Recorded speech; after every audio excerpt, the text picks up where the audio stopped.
മനുഷ്യനാവടാ ആദ്യം എന്നിട്ടുണ്ടാക്കും അന്തസ്സെന്ന് നമ്മുടെ മേലേടത്തെ രാഘവൻ നായർ പറഞ്ഞിട്ടില്ലേ? ആ അന്തസ്സല്ല ഈ സ്റ്റാറ്റസ്. ഇത് ന്യൂജൻ സോഷ്യൽ മീഡിയ സ്റ്റാറ്റസ്. മറ്റുള്ളവരെ സ്റ്റാറ്റസ് കണ്ട് ഉൾപ്പുളകം കൊള്ളുന്നവരാണല്ലോ നമ്മൾ മലയാളികളിൽ ഭൂരിഭാഗവും.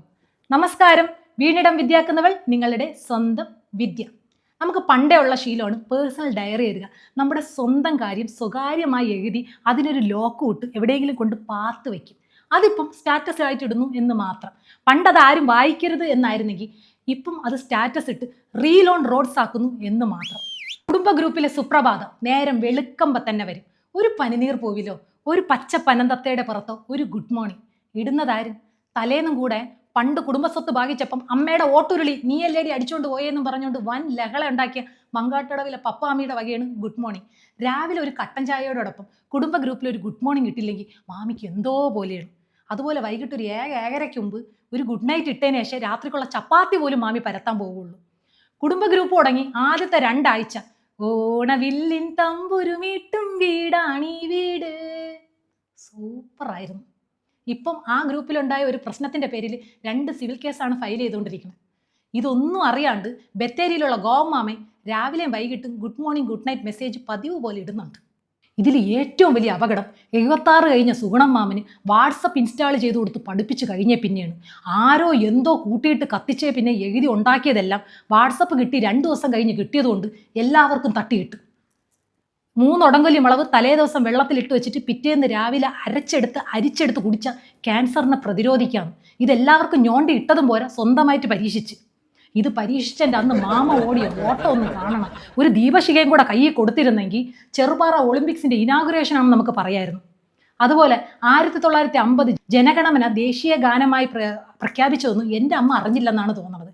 അമ്മ പഠിച്ചിരുന്നപ്പോഴും എന്നെ പഠിപ്പിച്ചുകൊണ്ടിരുന്നപ്പോഴും എൻ്റെ മകളെ പഠിപ്പിച്ചപ്പോഴും വൈകിട്ട് സ്കൂളിൽ ജനഗണമന പാടുന്നത് ആർക്കോ എന്തോ ബോറടിച്ചിട്ടാണ് എന്നാണ് അമ്മയുടെ വിചാരം. മെനഞ്ഞാന്ന് വായിച്ച് ജനഗണമന ദേശീയ ഗാനമായി അംഗീകരിച്ചത്. എന്താന്ന് പറയും. ഈ സ്റ്റാറ്റസ് ഇടുന്നതിൽ വെറൈറ്റി പിടിക്കുന്ന ചില കൂട്ടരുണ്ട്. പരിചയപ്പെടുത്തി തരാം. ചിലരുടെ സ്റ്റാറ്റസ് നോക്കിക്കഴിഞ്ഞാൽ മുകളിൽ ഈ തയ്യൽ മെഷീൻ വെച്ച് തച്ചതുപോലെയുണ്ട്. ടുണുണാന്ന് പോവും. 10-50 എണ്ണം കാണും. ഇത് അത്രയും കണ്ട് തീർക്കണമെങ്കിൽ ഒരു സിനിമ കണ്ട് തീർക്കണം, സമയം എടുക്കും. എന്തിനാ ചേട്ടാ 1-2 ഇട്ടാൽ പോരെയെന്ന് ചോദിച്ചാൽ അതിനൊരു ഗുമ്പില്ലെന്ന്. വേറെ ചിലർ ഇൻഡയറക്റ്റ് അടിയാണ്. ആരോടെങ്കിലും ഇപ്പോൾ വഴക്കിട്ട് കഴിഞ്ഞാൽ ഉടനെ വന്ന് സ്റ്റാറ്റസ് ഇടും. മറ്റുള്ളവരെ നമ്മൾ മനസ്സിലാക്കാൻ സമയമെടുക്കും. സമയമാകുമ്പോൾ ചിലരുടെ മുഖംമൂടികൾ അഴിഞ്ഞു വീഴും. വിശ്വാസം അതല്ലേ എല്ലാം. ബാക്ക്ഗ്രൗണ്ട് സാഡ് ബ്യൂജി. കൂട്ടത്തിൽ എന്നെ അറിയുന്നുള്ളവർക്ക് അറിയാമെന്ന്. അറിയാമെന്നുള്ളവർക്ക് അറിഞ്ഞാൽ പോരെ, അറിയാത്തവരെയും കൂടെ അറിയിക്കാൻ നടക്കണം എന്തിനാണ്? ഇത് കേൾക്കുമ്പോൾ ചില അഭ്യുദാകാംക്ഷികൾ ചെന്നിട്ട് എന്താ മോളെ ഓക്കെ അല്ലേ, എന്താ പ്രശ്നം, എന്തെങ്കിലും ഹെൽപ്പ് വേണമെങ്കിൽ പറയണേ, നീ ഓക്കെ അല്ലേ എടാ. ഇതൊക്കെ കേട്ട് കഴിയുമ്പോൾ ആ സ്റ്റാറ്റസ് ഇട്ട ആൾക്ക് വരുന്നൊരു സന്തോഷമുണ്ടല്ലോ, പറഞ്ഞറിയിക്കാൻ പറ്റില്ല. വേറെ ചില സ്റ്റാറ്റസ് പൊട്ടന്മാരുണ്ട്.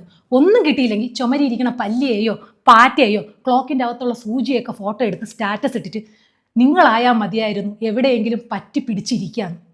അല്ലേ, ഇപ്പം പറ്റിച്ചല്ല ജീവിക്കണത്. അതും അല്ലെങ്കിൽ സ്വന്തം കാലിൻ്റെ ഫോട്ടോ എടുത്തിട്ട് നിങ്ങളാണ് എന്നെ താങ്ങി നിർത്തുന്നതെന്ന്.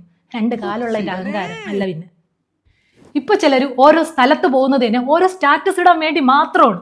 ആ സ്ഥലത്ത് പോയി ഫോട്ടോ എടുത്ത് ചൂടോടെ എഡിറ്റ് ചെയ്ത് ഫിൽട്ടർ ചെയ്ത് മ്യൂസിക്കൊക്കെ കയറ്റിയിട്ട് സ്റ്റാറ്റസ് ഇടുമ്പം അവർക്ക് കിട്ടുന്ന ഒരു സന്തോഷമുണ്ടല്ലോ.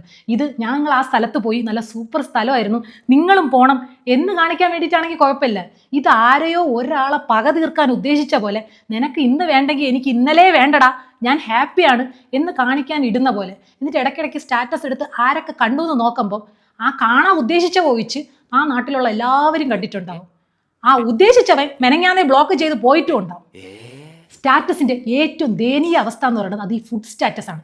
ഏതെങ്കിലും ഹോട്ടലിൽ പോയി ഫുഡ് ഓർഡർ ചെയ്ത ഫുഡ് ഭക്ഷണം പാചകം ചെയ്ത് തിരിച്ചു വരികയോ ചെയ്യുന്നു, അതിനേക്കാളും സമയമെടുക്കും ഈ ഫുഡിൻ്റെ ഫോട്ടോ കമത്തി ഇരുന്നും പൊക്കിയും കമന്നും താന്നും ഒക്കെ ഫോട്ടോ എടുത്ത് സ്റ്റാറ്റസ് ഇട്ടിട്ട് അതൊരു 50 പേര് കണ്ടു കഴിഞ്ഞാലേ ആ ഫുഡ് കഴിക്കാൻ ഒരു തൃപ്തി ഉണ്ടാവുള്ളൂ. ഇത് ഓർഡർ ചെയ്തതോ ഈ ഫോട്ടോ എടുത്ത് സ്റ്റാറ്റസ് ഇടുന്നവനോ അല്ല ബില്ല് കൊടുക്കുന്നത്. അവിടെ മാറിയിരുന്ന് ചൂടുവെള്ളം കുടിച്ചുകൊണ്ടിരിക്കുന്നവനാണ് അതിൻ്റെ ബില്ല് കൊടുക്കുന്നത്. ഇനി എന്നെപ്പോലുള്ളവരൊക്കെ ആണെങ്കിൽ കൊണ്ടുവച്ച പ്ലേറ്റ് കാലിയാവുമ്പോഴായിരിക്കും ഫോട്ടോയോ എടുത്തില്ലല്ലോ എന്ന് ആലോചിക്കുന്നത്. പിന്നെ പുതിയതായിട്ട് ഓർഡർ ചെയ്യാൻ പറ്റുമോ? അപ്പുറത്തെ ടേബിളിൽ വല്ലോ ഏങ്കോണിച്ചൊരു ഫോട്ടോ എടുത്ത് സ്റ്റാറ്റസ് ഇട്ടങ്ങ് സമാധാനിക്കും. അല്ല പിന്നെ സത്യം പറഞ്ഞാൽ ഈ ഫുഡ് സ്റ്റാറ്റസ് ഒക്കെ വന്നത് ഈ കൊറോണ ടൈമിലാണ്. നാം എന്താണ് ചെയ്യുന്നത്, നാം എന്തൊക്കെ കഴിക്കുന്നു എന്ന് മറ്റുള്ളവരെ കാണിക്കാൻ വേണ്ടിയിട്ടുള്ള ഒരു ത്വര. സോഷ്യൽ മീഡിയ അഡിക്റ്റായ ഒരു തലമുറയെ വാർത്തെടുക്കാൻ ഈ കൊറോണയ്ക്ക് സാധിച്ചു എന്നുള്ളതാണ് ഏറ്റവും വലിയ വാസ്തവം. ചിലരുടെ സ്റ്റാറ്റസ് അക്ഷയപാത്രം പോലെയാണ്. നമ്മളതൊന്ന് കണ്ടു തീരുമ്പം ദാ വരണ് വേറൊന്നും, അതൊന്ന് കണ്ടു തീരുമ്പം ദാ വരണ് വേറൊന്നും. അല്ലേ? ഈ സ്റ്റാറ്റസിന് ഒരു 24 മണിക്കൂർ കൊടുത്തൂടെ? തീരുമ്പം പണി തരാം. ഇതൊന്നും അലാവുദ്ദീൻ്റെ അത്ഭുത വിളക്കാം. പിന്നെയുള്ളത് സാഡ് സ്റ്റാറ്റസ് ആണ്. ഇവർക്ക് പ്രത്യേകിച്ച് സമയക്രമമൊന്നുമില്ല. രാത്രി 12 മണി കഴിഞ്ഞാൽ ഒരു കറുത്ത ബാക്ക്ഗ്രൗണ്ടൊക്കെ ഇട്ടിട്ട് ഒരു മെഴുതിരിയും കത്തിച്ച് വെച്ചുകൊണ്ട് ഒരു സാഡ് മ്യൂസിക്കാണ്. തനിച്ചാണു ഞാൻ, എന്നും തനിച്ചാണു ഞാൻ. ആ റൂമിൻ്റെ വാതിലൊന്ന് തുറന്ന ചൂട് കാരണം ഉറങ്ങാൻ പറ്റാതെ മുറ്റത്ത് ഏന്തി വലിഞ്ഞ് കിടക്കുന്ന അവൻ്റെ അച്ഛനുണ്ട്. ഒരു ഉറക്കം കഴിഞ്ഞപ്പോൾ പിറ്റേന്ന് രാവിലേക്കുള്ള കടല വെള്ളത്തിലിട്ടില്ല എന്ന് പറഞ്ഞ് ചാടി എണീറ്റ് അടുക്കളയിൽ കടല വെള്ളത്തിലിട്ടുകൊണ്ടിരിക്കുന്ന അമ്മ അടുക്കളയിലുണ്ട്. എന്തിന്? നാളത്തെ പരീക്ഷയ്ക്ക് പഠിക്കാത്തതുകൊണ്ട് തുണ്ട് ഭംഗിയായിട്ട് വെട്ടിയെടുത്തുകൊണ്ടിരിക്കുന്ന അനിയൻ അപ്പുറത്തെ റൂമിലുണ്ട്. ടുട്ടുമോനെ എന്ന് സ്നേഹത്തിൽ വിളിച്ച ഓടി വന്ന് വാലിളകി പോണ രീതിക്ക് ആട്ടിക്കൊണ്ട് കണ്ണും തള്ളി പിടിച്ചുകൊണ്ടിരിക്കുന്ന ടുട്ടുമോനുണ്ട്. അതൊക്കെ പോട്ടെ, കള്ളുടിച്ച് ചീത്ത വിളിച്ചതിന് ഭാര്യ തല്ലി പുറത്താക്കിയ തിണ്ണേ കിടക്കണ ദാസപ്പൻ ചേട്ടൻ മുറ്റത്തുണ്ട്. എന്നിട്ടും അവനെ തനിച്ചാണ് പോലും. അപ്പം ഇവൻ ഇത് ആരെയോ ഉദ്ദേശിച്ചുകൊണ്ട് മാത്രം ഇട്ടതല്ലേ? Not the point. ഇനി മറ്റൊരു വർഗം, എല്ലാം മറഞ്ഞിരുന്ന് കാണുന്നവർ. ഇവർ വാല്യൂ ആഡ് ചെയ്യില്ല, ഒരിക്കലും സ്വന്തമായിട്ട് സ്റ്റാറ്റസ് ഇടില്ല, റീഡ് റെസിപ്റ്റ് ഓഫ് ചെയ്ത് വയ്ക്കും. നമ്മളിടുന്ന എല്ലാ സ്റ്റാറ്റസും കാണും, എന്നാൽ അവരൊട്ട് കണ്ടെന്ന് നമ്മളൊട്ട് അറിയുകയില്ല.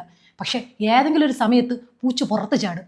എപ്പോഴെങ്കിലും നമ്മളെ കാണുമ്പം നീ അന്ന് മൂന്നാറിൽ പോയപ്പോൾ ഇട്ട ബ്ലൂ ചുരിദാറില്ലേ, അത് കൊള്ളായിരുന്നു. CBIക്കാളും വലിയൊരു നിരീക്ഷണം.